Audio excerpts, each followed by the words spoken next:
Folks, we're visiting today with Hannah Linder. Hannah Linder Creations is her company. She's a book author based out of Flatwoods. Hannah, thanks for being on the podcast today. Yeah, thanks for having me. I'm looking forward to learning more about you and your story. Positively West Virginia. Positively West Virginia. Positively West Virginia is powered by Breezeline high-speed fiber internet and sponsored by Highmark, West Virginia, Freedom Kia of Morgantown, and Humble Influence. With the help of these sponsors, we're able to share the positive business stories of West Virginians, including the one from today's episode. Hannah, tell us a little bit about your business, Hannah Linder Creations, and what you do. Mm-hmm. So I am an author and I write Regency romantic suspense books. And so that's one side of the business. And then the other side of the business is I also design covers. So I work for publishers and individual authors. That's awesome. So it's really fun because I get to experience like two sides of the publishing industry. Yeah. So I really enjoy it. I love it. That's so cool. So, Hannah, how did you become an author? When did you get started? Mm-hmm. So I feel like I always enjoyed writing. It never really clicked for me. Yeah.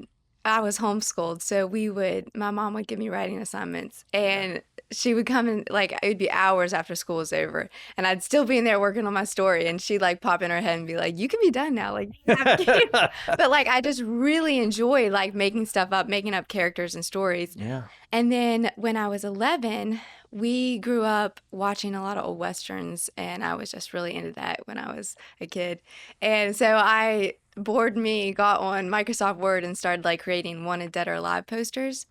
And I would like make up, the scenario, what the criminal had done, what he looked like, and just all these descriptions. And I was like, it's so fun to just imagine like different people and like put these individual quirks and like individual character traits to them. And so I did like 20 or so of those.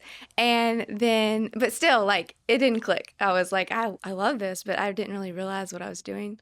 Yeah. And then when I was 12, my mom got a Christmas letter from some family, and she said that my second cousin was writing a novel.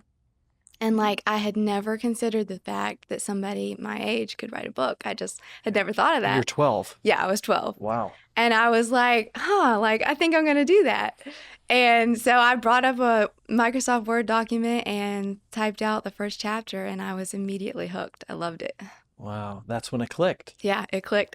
That's amazing. I love it. And so tell us a little bit about the books that you're writing now. You talked about Regency romantic suspense. Mm-hmm. It's Christian fiction also. Yes.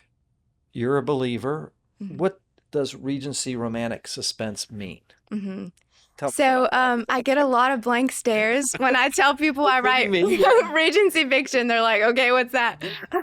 But I usually explain it like, Jane Austen time period. So Pride and Prejudice, Emma, a lot of those famous movies and books people have read or seen. Yeah. But it's just a really beautiful time period, really elegant and really romantic. And a lot of people write Regency fiction kind of in the style of Jane Austen, where it's mainly just a love story and, balls and tea parties and all that. Mm-hmm. But I've kind of like introduced the suspense and murder mystery side of it to kind of combine those two. And so it's set in the time period of Jane Austen, but you've also got like the action and the murder mystery and the suspense. So it's been fun. Yeah. So how many books have you written now that have been published? I self-published 10, and I have 5 out traditionally and 1 more coming in November. That's amazing. All right. So self-publishing, tell us a little bit about how that works. Mm-hmm. So when I first started, my mom said, you can either have your name on the internet or you can have your picture, but not both. So of course I'm like, okay, I'll do my picture. Like I want to have my picture on my book and everything. Yeah. So I started off with a pen name, and I published self-published all of my novels under that pen name. And basically, like, when you self-publish, you're in charge of the cover design, the formatting, editing, and kind of run your own schedule as far as that goes. So that's what I did. I had a very like small platform at that point. Didn't know a lot about marketing, so those books, they didn't get much sales. They didn't get a lot of like they didn't build a big readership. What was your pen name? Oh, I'm embarrassed to say. 12-year-old me picked it, but it was Willowy Whisper. That's great. Yeah. That's cool. That's cool. No, that's very cool. All right, so then how did you end up with a publisher then? Maybe if you can take us to that point in time, how old were you and so forth? Yeah. So I, at some point, ever since I started writing, like my end goal was to be traditionally published. And kind of the big thing for me that like I really wanted to see happen was I wanted to be able to walk into any bookstore in the United States and go in and see my book. Like that was the goal That's for pretty me. cool. Yeah, you And can visualize that. yeah, yeah.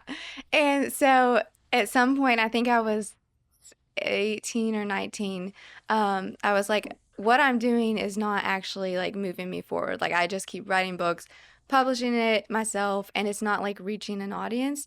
And so I was like, I need to figure out like the best next step. And at the time, one of my favorite authors was Kristen Heitzman, and she is a really amazing author and has a publisher and everything. So I reached out to her and I said, what is your advice to somebody young? I told her how old I was, how many books I'd written. And I was like, what is a good next step for me to make this happen? Like, and she suggested that I attend a writer's conference.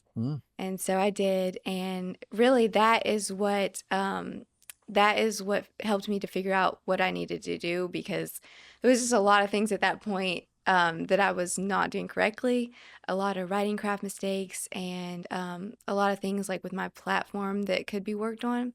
And so it took several years after that conference, because I left with so much information, and then it was time to apply it all. And so I really dug in for the next few years with sharpening my writing craft, building my platform, and getting myself and my books ready to start presenting to agents and publishers.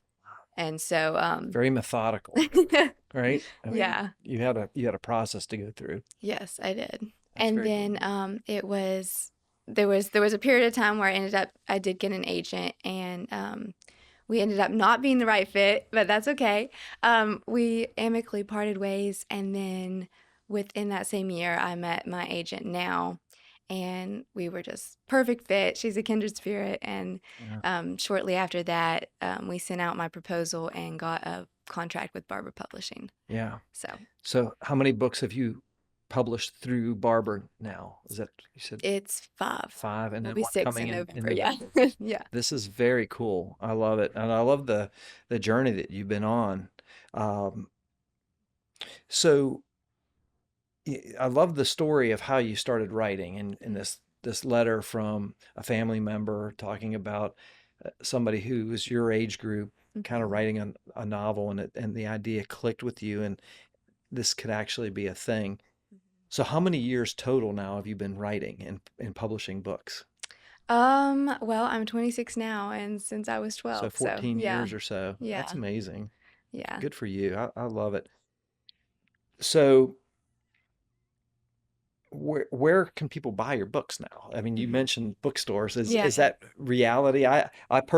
Full disclosure, I do not search out Regency romantic suspense novels, so I'm not your target audience. But like, are you able to go into the bookstore now and see your books on the shelf? Yes, I am. How exciting is that? They're not in every single bookstore, but they're in most Books a Millions that carry a Christian fiction section, they are in. So that's been really exciting. It's really surreal to me when I travel to different places in different states, and I'm like, let's stop at this bookstore. And then it's just so fun to like go pick out my book and like sign it, and then they put the little like autograph sticker on it. So it's always like a pinch me moment. Like I'm just so thankful to. That's so cool. Well, you've realized your vision. I think that's really good. This is Positively West Virginia. We'll be right back. In a world obsessed with leadership, what if the real key to success is followership? We hear it all the time. Be a leader, take charge. But what if the most impactful people aren't the ones leading from the front? In Humble Influence, I explore how humility, collaboration, and shared purpose empower followers to create meaningful change in business, organizations, and relationships. Discover the strength of true followership with humble influence. Folks, we're back. We're visiting with Hannah Linder. She's with Hannah Linder Creations. She's a book author. She wrote her first book at 12, and she's got a whole list of books that she's published now for the last 14 years. Hannah, when I always ask people what their 30-second pitch is. So when you meet somebody for the first time and they say, Hannah, what do you do? What do you tell them? Yeah, so I usually just say that I write Regency romantic suspense, and then I tell them a little bit about my cover design business. Yeah. And sometimes they'll hit me with a question, oh, what's your latest book about? And then it's always that, like, your mind scrambles, like, what was that book about? Yeah, because you've written, how many books now total? I think it's 18. Wow. That's a lot of books. How do you come up with these ideas? Like, what is the inspiration that gets you started? Yeah. So my normal process is I just wait till it hits me, and usually it's usually my plot ideas begin with some sort of emotional dilemma. Like I'll have an idea. Like I remember for this one, Pull it up. Yeah. So this one, I remember specifically thinking like, what would it be like if this girl fell in love with the guy who kidnaps her? And so like the beginning of the book starts off, this guy enters her forest and kidnaps her, and he's actually a good guy, but like, you know, it's just, I love setting up love stories with a lot of obstacles up front. It's just really fun to like work through those. That's a beautiful cover, by the way. Thank you. And you designed that Yes. as well? Yes. Hold that up again. Jimmy, can you get a good shot of that? Yeah, there you go. That's great. Awesome. So you live in Flatwoods, West Virginia, Yes. Braxton County. Yes. And you're an author where your books are in bookstores across the country and probably other countries, I would imagine, as well, through Barber Publishing. I just have this vision, like you're like tucked away in some mountain cabin and just writing all day. What does your day normally look like as an author? Yeah. So I actually do live in the middle of Okay, great. That's great. I live in an 1800s farmhouse, and it's really beautiful No out there. kidding. But yeah, so kind of my schedule is in the morning, first thing before I even eat breakfast or anything, I'll get out my computer and write a scene. And then I'll stop and eat breakfast, get ready for the day. Then I kind of jump into the design work, and somewhere in between there, I'll like break it up by going to the gym or whatever. Yeah. But That's very cool. I love it. I think it's really a neat lifestyle. Now, when you were 12, could you ever imagine 14 years from now you would be doing this full time in the publishing and book industry? That was the aspiration. But yeah, there was definitely times during the journey like I doubted that was going to happen. So it's really surreal and really amazing to get to this point. I'm really thankful. That's great. As an author and the owner of your own business, what would you say is the thing you're most excited about right now? So recently, this book actually, again, it won a Selah Award and a Carol Award. So I was just really, really pumped about that, and I'm still kind of on that high. Can you tell us a little bit about those awards and what that means Yes. as an author? So the Selah Awards was in North Carolina, and it was this May, I believe. And usually I'm able to attend the Selah Awards in person, but I wasn't this year. But yeah, it won first place in historical romance, and then a couple weeks ago, there is ACFW is a really big writers conference, and it was in Missouri this year.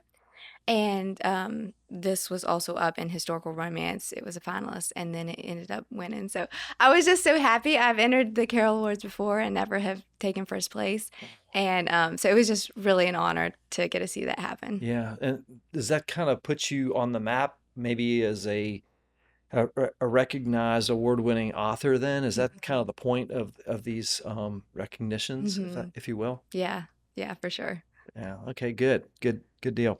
So where I mentioned like, your reach, and you kind of talked about like you didn't have really a platform to get the books out there. Now you have a publisher who's helping you get the word out there and getting you distribution. I think that's probably a big part of it. Where do you feel like your audience is geographically? hmm Well, I would say geographically, probably mostly in America. I'm sure maybe England a little bit, but I feel like people in England would maybe critique really hard. Like, Is this accurate? yeah, I know. But yeah, I would say mostly. Well, this is kind of an interesting question you bring up. Like, have you ever been to England and these Mhm. areas? So you've gotten to travel there. No, not yet. That's Okay. on my bucket list. So you're writing about these places you've Yeah. never even been. That's Yeah. pretty awesome. It presents some challenges. Sometimes I'll get on Google Maps and, type in an address and like do the street walk so I can like view it. And That's that really cool. helps me to picture it in my mind. Yeah, But yeah, it's fun. I enjoy the research side of it. So, that's very good. Very cool. As an author, what's one of the most interesting things you've seen come across so far? um, um, trying to think. Probably, goodness, I don't know. Interesting in what way? Like, Yeah, just something that maybe says, wow, I didn't ever expect that was going to happen to me. Maybe it was one of these awards or something. hmm Yeah, probably the awards. Maybe just hearing from readers that my story touched them. Yeah. And Do you get much fan mail like that? I get a lot of messages Really? and emails. Yeah, Yeah, that's so cool. not like physical mail, but a lot of Yeah, messages. yeah. Um, Messages. and one thing I remember that was really encouraging to me because they are Christian fiction, so there's a lot of them have like a strong faith theme. Mhm. I remember at one point somebody reaching out and saying like, they weren't in church and they were struggling like with believing in God, and once they read my book, like they kind of encouraged them to go to church. So that was a Mhm. blessing to hear that. I Yeah. was Well, encouraged by that. as Christians, as believers, one of our the Great Commission is to go and make disciples and spread the Mhm. gospel message, Right. right? Mhm. So that's a way that you're able to do that. Yeah. That's very cool. This is Positively West Virginia. We'll be right back. Stay connected with an unbeatable deal from Breezeline. Voted best in Mountaineer Country for their reliable, high-speed fiber internet for a low cost, Breezeline is the best gig in town. Here at InnerAction Media, we rely on high-speed internet every single day to ensure we can deliver the best content possible for our clients and when we publish Positively West Virginia each week. That's why we use Breezeline. It's affordable, fast, and they're great people as well. Learn more about Breezeline's internet, TV, and mobile options at breezeline.com. Your prescriptions are designed to keep you healthy, active, full of life. At Highmark Blue Cross Blue Shield, we're making vital medicine more affordable. Because when your prescriptions don't cost an arm and a leg, you can use those limbs for something more meaningful. Because life. Highmark Blue Cross Blue Shield, West Virginia. Folks, we're back. We're visiting with Hannah Linder. She is the owner of Hannah Linder Creations. She's written 18 novels. They're called Regency, romantic suspense, Christian fiction. It's a mouthful, but man, she is a very talented author. I've never read any of her books, full disclosure, but they sound amazing. It's not my thing, but you're awesome at what you do. So Hannah, I've often heard it said that books don't sell themselves, authors sell books. And I don't know if that resonates with you, but how do you get the word out there as an author? So one thing I try to really focus on in the marketing and just building my platform is to not really try to sell my books or to like, I try not to be in the mindset of like, oh, I'm doing this to promote my book or promote my work. And I try to share things that I think that my audience will enjoy, that will actually like be helpful to them, or that they will just things that will kind of include them in my journey, like I'm bringing them along for the ride. Yeah. And I think that's a good tip for marketing because nobody wants to be like, buy my book and Yeah. constantly seeing like ad type things. Yeah, I like that a lot. It's really bringing value, adding value to people is what you're talking about. Yeah. And I'm a big believer in that too. So thank you. In terms of where do you go from here? What's the thing that kind of keeps you up late at night saying, "Oh my gosh, what's my next step?" Yeah.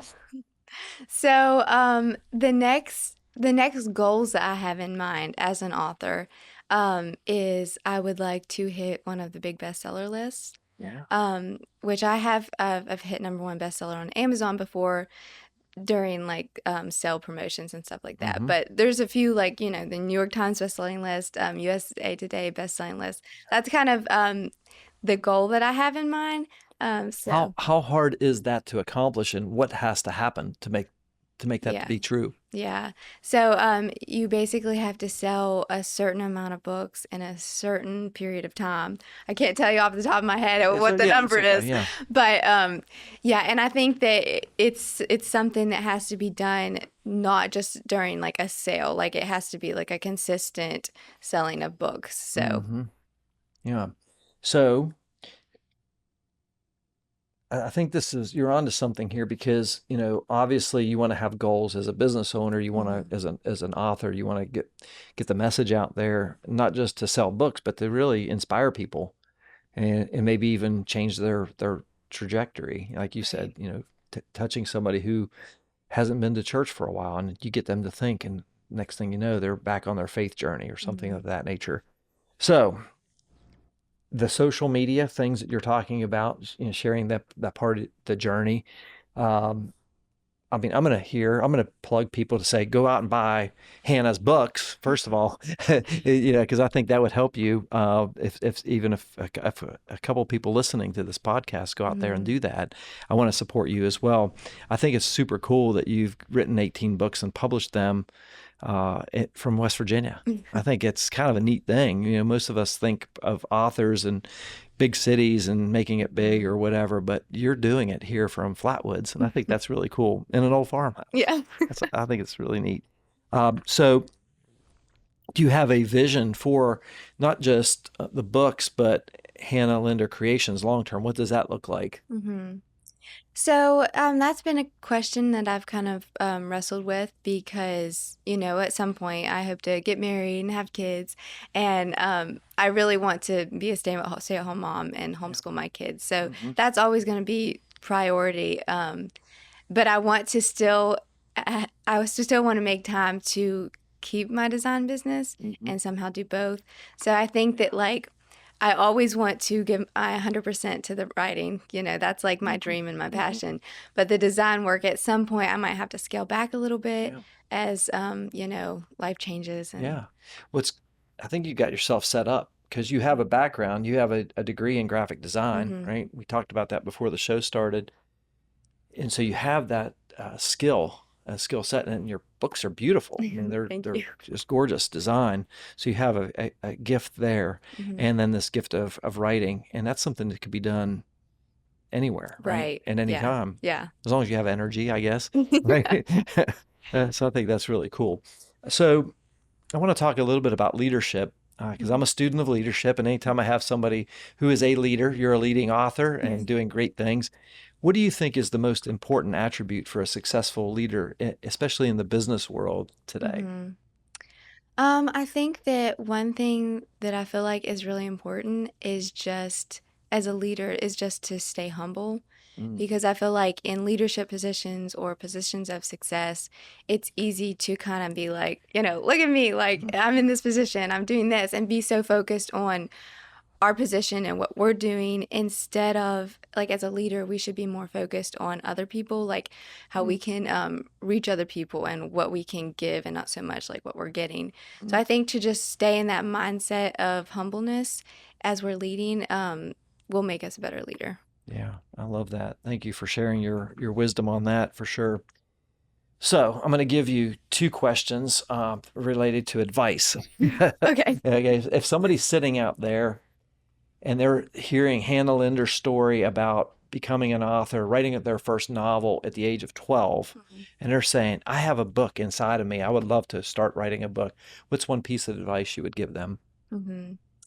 Something that I wish I would have done earlier in the process, because, I wrote probably like 10 books before I really started seeking critique and connecting with editors and people who just had a really deep understanding of the writing craft. So I wish that I would have sought that earlier and kind of figured out some of those things earlier in the ball game because, it feels like backtracking to relearn some of that. So I would say that if you're interested in writing a book, I would connect immediately as you're writing the first book with somebody who really has a good understanding of that and can kind of like tell you some of the things you just wouldn't know. Like, even if you're an avid reader, there are just things you don't know unless somebody actually says, don't do this, do this. So I love that. That's very practical advice for somebody who's thinking about starting to write a book.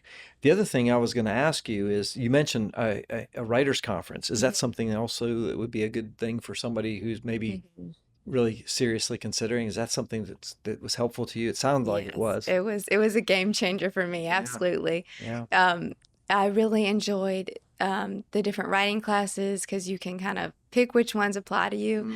And those were really helpful. And then also just making appointments with editors and agents, even if you're not ready to necessarily pitch to them, just kind of getting a feel for what they're looking for and what direction that you need to go. So. Excellent advice. All right. So the other question of that is somebody who's thinking about starting a business. Because, here at Positively West Virginia, we talk about entrepreneurship. We talk about small business owners, whether it's just a solo proprietor or building a large company or even a nonprofit. What's a piece of advice you would give to somebody thinking about starting their own business, their own company?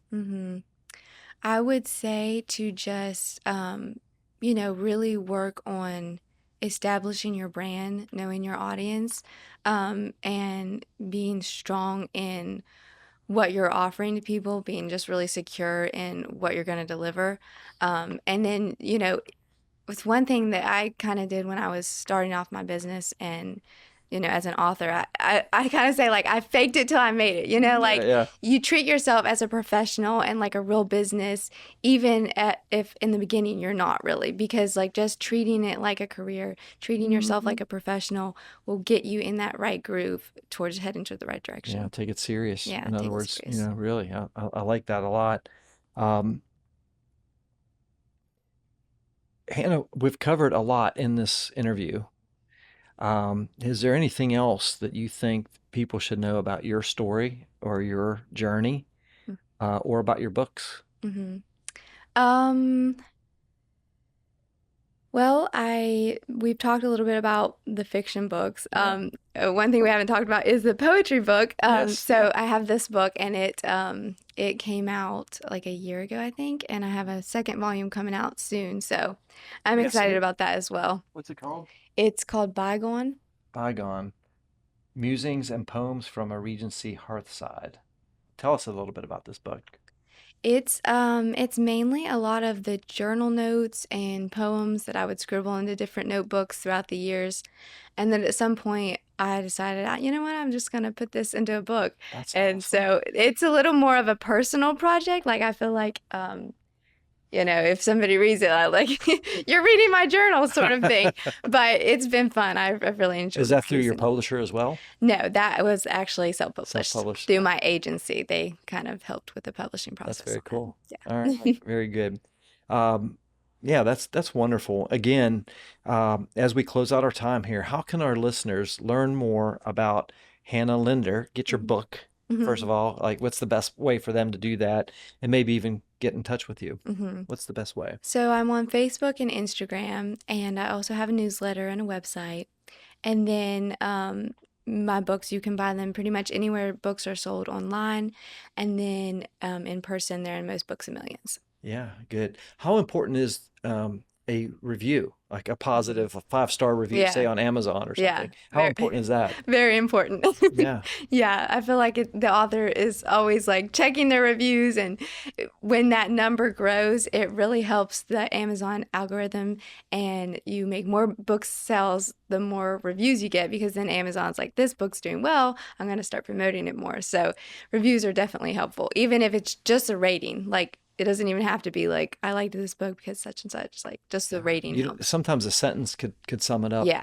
And get that 5-star review. Right. And like my grandma always used to say, if you don't have anything nice don't say anything. So only 5-star reviews for Hannah Linder. Okay, folks, listen, we got to help her out here and get some more books sold. So this is great. Once again, our guest has been Hannah Linder with Hannah Linder Creations, and she is just an ideal representative for West Virginia business and an author. And I just love the fact that you're out there in the world living your dream since the age of 12. Hannah, thank you so much for what you're doing, and it's been a real joy and a pleasure to have you on the podcast today. Well, thanks for having me. I enjoyed it. Yeah, me too. It's been awesome. Folks, this is a wrap on another episode of Positively West Virginia. If you or someone you know would be a great guest on our show, drop us a line on our website at positivelywv.com. And of course, we appreciate your encouragement along the way, sharing great stories like Hannah Linder's and her company, Hannah Linder Creation, and also reviewing us. Give us 5 stars as well. That helps the algorithm, as Hannah said, and you guys are our marketing platform. So the more that you spread the word, the more it helps everybody here in West Virginia. On behalf of our entire Positively West Virginia team, including our producer today, Mr. Jimmy Murray behind the controls, I'm your host, Jim Matuga. Stay positive, West Virginia. We'd like to thank our partners, Highmark West Virginia, Freedom Kia of Morgantown, InnerAction Media, Humble Influence, and our studio sponsor, Breezeline, for helping to share these positive stories. If you'd like to become a sponsor of the Positively West Virginia podcast, visit positivelywv.com/sponsor.